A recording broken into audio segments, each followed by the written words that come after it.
ඒකාකාරී ජීවිතෙන් මිදලා හිත සැහැල්ලු කරගන්න පුළුවන් අවස්ථාවකට මම ඔයගොල්ලන්ට ආරාධනා කරන්න යන්නේ.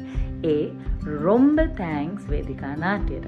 රොම්බ තැන්ක්ස් කියන්නේ හාස්‍යයෙන් පිරිච්ච අර්ථවත් කාලීන පවුලේ සියලුම දෙනාත් එක්ක එකතු වෙලා නරඹන්න පුළුවන් වේදිකා නාට්‍යයක්. ඒ වගේම එහි නිර්මාතෘ සජීව මල්මාලාරච්චි, නිෂ්පාදනයේ සුසන්ත අබේරත්න, සංගීතය ප්‍රදීප් ජයතිලක, ඒ වගේම රංගනයේ ඉන්නේ සජීව මල්මාලාරච්චි, රවින්ද්‍ර යසස්, මම දිමුතු චින්තක, දමයන්ත පෙරේරා, ජගත් මුතුකුමාරන, ජයන, හේමන්ත, චන්නය අතුළු ලොකු පිරිසක් එක්ක තමයි මේ නිෂ්පාදනය ඔයගොල්ලන්ට අපි දායාද කරන්නේ. ඉතින් අතිසාර්ථක දර්ශන වාර කීපයක්ම පැවැත්වුවා.